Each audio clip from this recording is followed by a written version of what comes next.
Leo is the quiet nephew of the powerful Valenti family. They treat him like a servant because he refuses to use a gun, but as the US-Iran war causes the global banking system to freeze, the Valentis realize their gold and guns are useless. Only Leo knows how to move money in a digital world, and he's about to make them beg. Leo sat at the very end of the long mahogany table. In the Valenti mafia family, seat placement meant everything. His uncle, Don Marco, sat at the head. His cousins, Vinny and Rico, sat to the right. They wore $5,000 suits and heavy gold watches. Leo wore a $40 suit from a department store and carried a battered laptop. "Leo, get more espresso," Vinny barked without looking at him, "and make it fast. We're discussing real business." Leo stood up quietly. He didn't complain, he didn't argue. He had spent 10 years being the invisible member of the family. While his cousins were out making headlines and getting into street fights, Leo was in the back room, managing the family's digital accounts and studying the global economy. On the large TV in the corner, the news was screaming, "Markets crash as joint strikes begin." The news showed the US and Israel launching missiles. The anchor explained that the global banking system was freezing to prevent a total collapse. "It doesn't matter," Don Marco said, waving a thick cigar. "We have millions in the bank. We have warehouses full of luxury goods. We are the kings of this city." Leo set the espresso down in front of Vinny. "Actually, Uncle," Leo said softly, "the banks just closed the international wire systems. Your accounts in Switzerland and the Cayman Islands are locked. You can't touch a single cent." Vinny laughed and shoved Leo away. "Shut up, Leo. You're just a nerd who likes numbers. Go back to your spreadsheets. The Valenti family always has money." "The money is there," Leo said, his voice remaining calm and flat. "But you don't have the keys anymore. Only the invisible people do." Rico stood up and grabbed Leo by his cheap tie. "Are you talking back to us? You're lucky we let you stay in this house. You're a nobody. You have nothing." Leo looked Rico right in the eyes. For the first time, he didn't look away. "You're right, Rico. I have nothing. And as of 5 minutes ago, neither do you." Rico laughed as he let go of Leo's tie, shoving him toward the door. "Go play with your calculator, kid. We have a dinner to attend." The Valenti family headed to the most expensive restaurant in the city. They wanted to show everyone that even if there was a war starting overseas, they were still the masters of the city. They ordered the finest wine and the largest steaks. Don Marco sat like a king, bragging about how the little people were panicking at the grocery stores while he lived in luxury.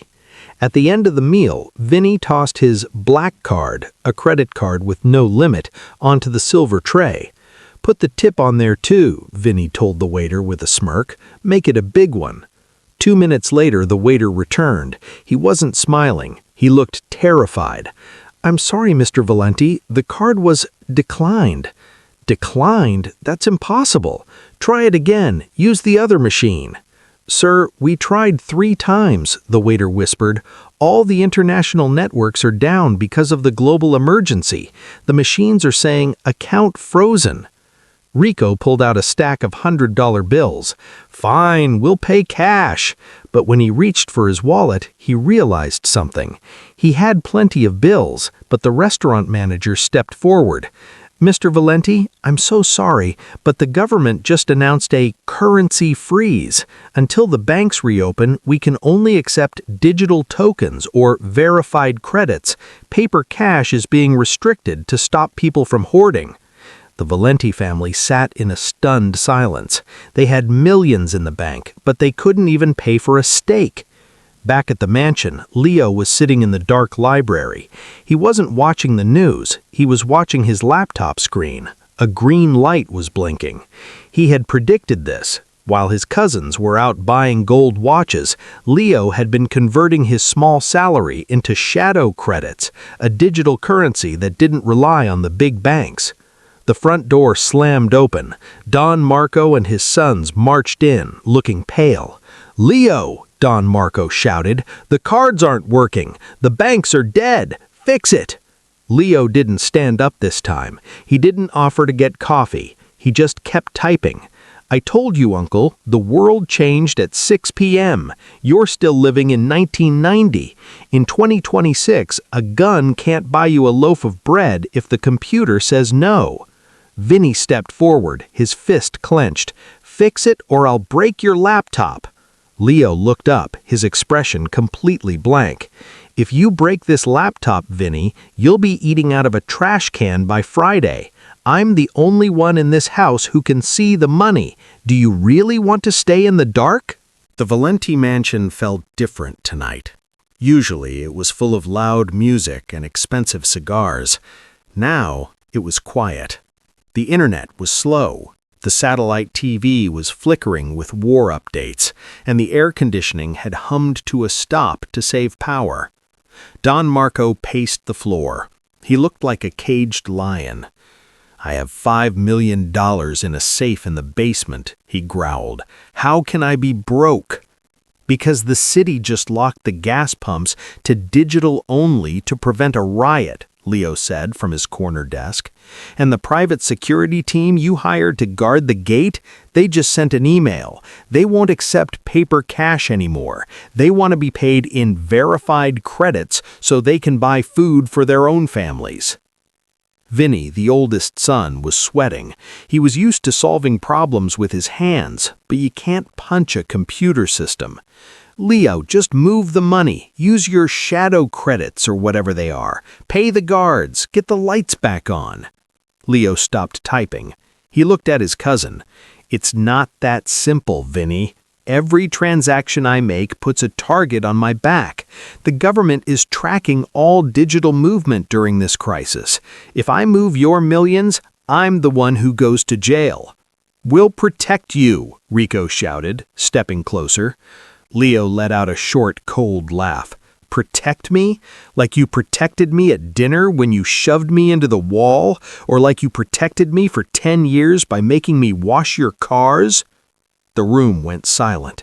The invisible man was finally speaking. "If I am going to risk my life to save your fortune," Leo said, leaning back in his chair, "the rules have to change. I'm not the coffee boy anymore." Don Marco narrowed his eyes. "What do you want, Leo? Money? We'll give you $1 million when this is over." "I don't want your money, Uncle. It's useless right now. I want the title. From now on, every decision about the family business goes through me. No shipments, no deals, and no hits happen unless I say yes. I'm not the accountant anymore. I'm the strategist." Vinny lunged forward, his face twisted in rage. "You little rat, I'll—" "Vinny, stop!" Don Marco yelled. The Don looked at Leo, then at the dark hallway, and then at the news report of the world falling apart. He realized that a gun was just a piece of metal, but Leo's laptop was a throne. "Fine," the Don whispered. "You have the lead, for now." Leo turned back to his screen. "Good. First lesson, give me your car keys, Vinny. You're walking from now on. We need to save the fuel for people who actually matter." The Valenti family's biggest rivals, the Moretti family, saw the global crisis as a chance to take over. They knew the Valentis were old school and probably stuck with frozen bank accounts. By noon, 3 Moretti trucks had blocked the entrance to the Valenti warehouse, where millions of dollars in imported medicine and supplies were stored. "They're mocking us, Dad," Vinny yelled, grabbing his leather jacket and a heavy pistol. "The Morettis are sitting on our doorstep. Let me and Rico go down there and clear them out." "No," Leo said, not even looking up from his 3 monitor screens. "If you go down there and start a shootout, the National Guard will be there in 5 minutes. They are looking for any reason to arrest mobs and seize their goods for the war effort. You'll lose the warehouse and your freedom." "So we just let them sit there?" Rico spat. "We look like cowards." "We look like geniuses," Leo corrected. He tapped a few keys on his laptop. He wasn't looking for their money, he was looking for their identity. "What are you doing?" Don Marco asked, leaning over Leo's shoulder. "The Moretti boss, Silvio, just tried to buy a private jet to escape the city," Leo explained. "I just intercepted his verified credit signature. I'm not stealing his money, I'm borrowing his digital ID." 5 minutes later, the Moretti trucks at the warehouse suddenly started their engines and drove away. "Wait, why are they leaving?" Vinny asked, confused. "Because I sent a high-priority emergency order from Silvio's private account to his men. I told them the police were raiding their main house and they needed to move all their trucks to the harbor immediately to protect his secret stash. The harbor, by the way, is currently a military-controlled zone." Within 20 minutes, the news showed the Moretti trucks being impounded by the army at the docks. The Moretti family was being questioned for suspicious movement during a national crisis. Leo closed his laptop. "The Moretti family is busy talking to the government now. Our warehouse is clear, and the best part, Silvio Moretti thinks his own men betrayed him." Don Marco looked at Leo with a mix of fear and respect. Vinny and Rico just stood there, their guns feeling very heavy and very useless in their hands. The weekly family council was always held at a round table in the basement of a social club. It was a place where the Valenti captains met to divide the week's profits. Usually, Leo sat on a folding chair in the corner, taking notes. Today, however, Leo arrived first. He sat in the seat usually reserved for Don Marco's right-hand man. When Vinny and Rico walked in, they stopped dead. "That's Uncle Sal's seat, Leo," Vinny said, his voice low and dangerous. "Get up before he arrives and breaks your laptop over your head." Leo didn't move. He sipped a bottle of water he had brought himself, since the club's taps were dry due to the city's water rationing. "Sal isn't coming," Leo said calmly. "Sal spent the morning trying to sell the family's emergency fuel to a rival gang for old-school cash. He didn't realize the cash he took was counterfeit. I flagged the transaction on the blockchain. Sal is currently being held by his own men, who realized he almost made them all go broke." The room went cold. The captains, men with scars and cold eyes, looked at each other. They didn't care about Sal, they cared about their own pockets. Don Marco entered the room. He looked older, his expensive suit wrinkled. He saw Leo in the high chair and Sal's empty seat. He didn't yell. He just sat down across from Leo. "You're making a lot of moves, Leo," the Don said. "You're cutting out the men who built this family." "I'm cutting out the dead weight, Uncle," Leo replied. "While the world is watching the strikes in Iran, the global supply chain is snapping. We have 3 days before the supermarkets are empty. If we keep doing things the Sal way, we will be begging for scraps. If we do things my way, we become the bank." Leo opened his laptop and turned it around for the captains to see. It showed a map of the city's food and medical warehouses, all of them now under Leo's digital lock. "From this moment," Leo announced, "no captain takes a percentage of street crime. You are all now logistics officers. Your job isn't to shake down shopkeepers. Your job is to protect these warehouses. I will pay you in shadow credits, which you can actually use to buy what your families need." Rico slammed his hand on the table. "You're taking away our pride. You're making us delivery boys." Leo stood up, his voice finally rising. "I am making you survivors. Look out the window. The world as you knew it is gone. You can have your pride and starve, or you can follow me and rule the ruins." For the first time in Valenti history, the captains didn't look at the Don for permission. They looked at Leo. One by one, they nodded. The atmosphere in the mansion was like a coiled spring. Vinny and Rico were no longer allowed to use the family cars. Leo had them patrolling the warehouses on bicycles to save fuel. To a high-ranking mafia soldier, this was the ultimate humiliation. Vinny sat in the kitchen, staring at Leo, who was working at the kitchen table. Leo hadn't slept in 2 days. He was busy balancing the shadow credits for the hundreds of families who now relied on him for food. "You look tired, cousin," Vinny said. His voice was unusually kind. "You've done a lot for us. I realized I was wrong to be so angry." Leo didn't look up from his screen. "The system is complicated, Vinny. One mistake and we lose everything." "I brought you something," Vinny said, sliding a steaming cup of coffee toward Leo. "It's from that special stash of beans we kept in the vault. You need the energy." Leo paused. He looked at the coffee, then at Vinny. In the Mafia, a gift is never just a gift. "Thanks, Vinny," Leo said softly. He picked up the cup, but he didn't drink. "By the way, did you check the security cameras on the North Warehouse? I saw some movement on the digital sensors." "I'll check them right now," Vinny said, a bit too quickly. He turned to leave the room. "Wait," Leo called out. Vinny stopped. "You forgot your phone on the counter." As Vinny reached for his phone, Leo accidentally knocked the coffee cup over. The dark liquid spilled across the table, soaking into a stack of old newspapers. Within seconds, the paper began to smoke and turn a strange, sickly yellow color. It wasn't just coffee, it was laced with a corrosive chemical meant to make Leo disappear without a sound. Leo looked at the smoking paper, then back at his cousin. His face didn't show fear, it showed a deep, painful sadness. "I gave you a way to survive the war, Vinny. I gave you a future where you didn't have to be a thug. But you just couldn't stand seeing the coffee boy sitting in the big chair, could you?" Vinny reached for his waist, but he realized his holster was empty. "The biometric locks on your gun safe?" Leo said, tapping his laptop. "I changed the codes 10 minutes ago. I knew you were coming for me the moment I saw your heart rate spike on the house's smartwatch system." Leo stood up.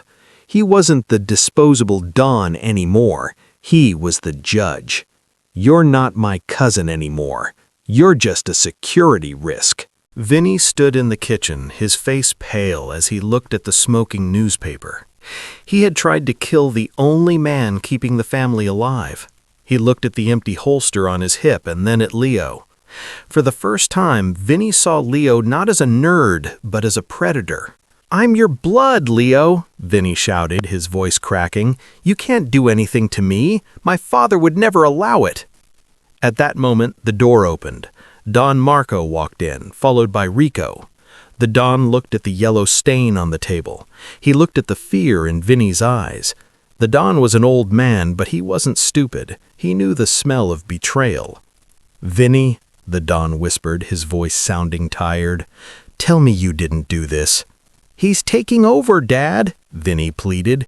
"He's making us look like fools. He's a clerk, not a Valenti."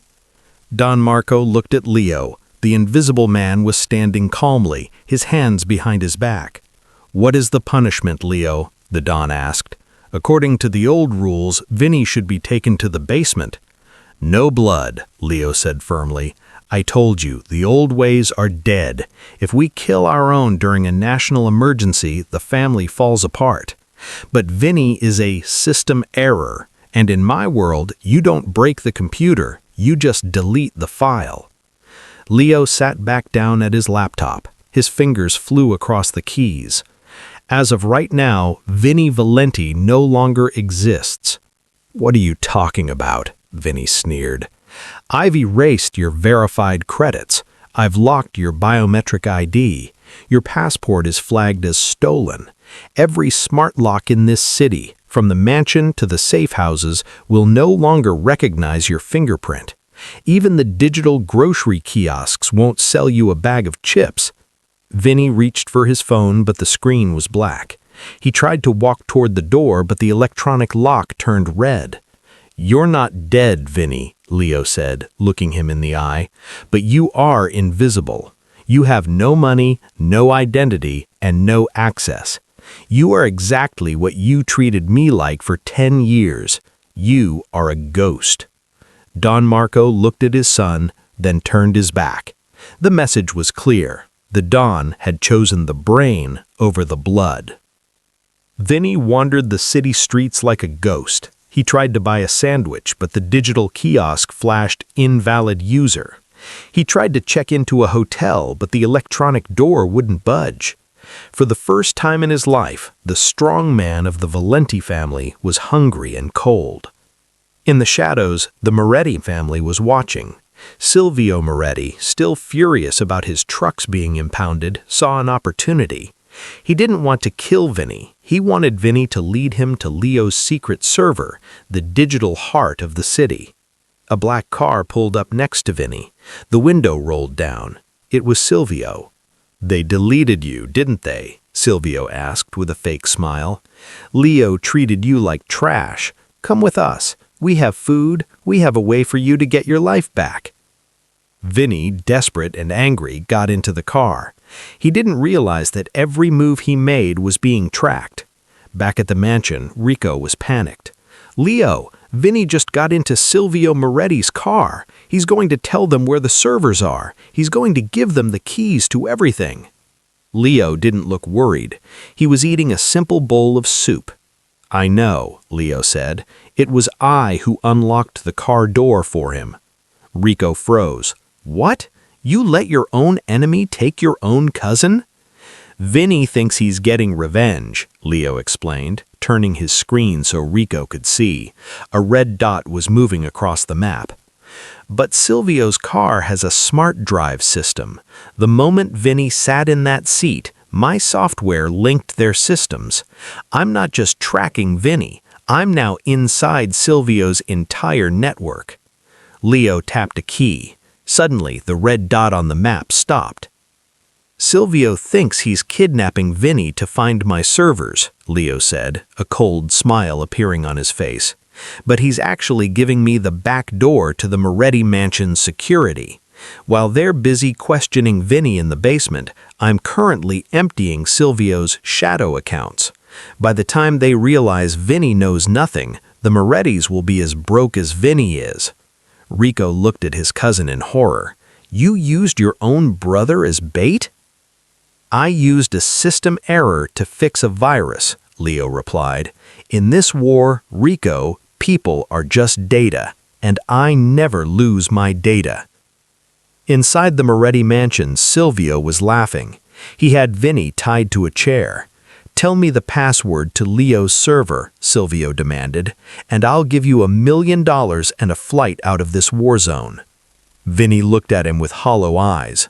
"I don't know it, Silvio. I told you, he never let me see the screen." Silvio raised his hand to strike Vinny, but suddenly the lights in the Moretti mansion began to flicker. Every smart speaker in the house turned on at once. A calm, digital voice filled the room. It was Leo. "Hello, Silvio," the voice said through the speakers. "I see you've met my cousin. Thank you for connecting your car to your home network. It made my job much easier." Silvio froze.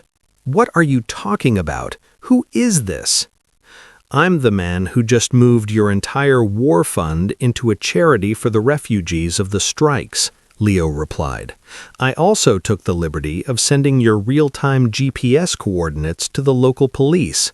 I told them you were hoarding medical supplies." Silvio scrambled to his desk, trying to open his laptop. "You're lying. I have the best firewalls." "Firewalls are for hackers, Silvio. I'm an architect," Leo said. On Silvio's screen, a giant 0 appeared where his bank balance used to be. "Your security guards? I just sent them a termination notice with a bonus payment from your account. They are currently leaving your property." Silvio looked out the window. He saw his private guards walking away from the gates, checking their phones and nodding. They didn't care about mafia loyalty. They cared about the credits Leo had just put in their pockets. Back at the Valenti mansion, Don Marco watched Leo work. He saw how Leo destroyed a rival empire with a few clicks. He saw that Leo didn't need guns, hitmen, or fear. He just needed to control the flow of information. The Don walked over and put a hand on Leo's shoulder. His hand was shaking. "You've done it, Leo. The Morettis are finished. We are the only family left." Leo didn't look happy. He looked at the map of the city on his screen. "We aren't a family anymore, Uncle. We are a utility. And as long as I run the system, I run the city." Don Marco realized then that he hadn't just found a new leader, he had created a god in a cheap suit. The morning sun rose over a city that was finally quiet. The National Guard had moved in to restore order, but they found something strange. There were no riots in the Valenti territory. The grocery stores were stocked, the hospital generators were humming, and the people were calm. Inside the mansion, Leo sat at the head of the mahogany table. He wasn't wearing a $5,000 suit. He was still in his plain white shirt with the sleeves rolled up. Don Marco sat to his left. Rico sat to his right. Vinny's chair was gone, replaced by a tall stack of server towers that hissed quietly, managing the city's new shadow economy. "The Morettis are in jail," Rico reported, his voice hushed. "Vinny was found wandering near the docks. He's asking to come home, Leo. He says he'll wash the cars. He says he'll do anything." Leo didn't look up from his tablet. "Vinny can work at the South Warehouse as a crate loader. He needs to learn the value of the things he tried to destroy. His digital ID will stay locked for 1 year. If he works hard, he earns his name back." Don Marco cleared his throat.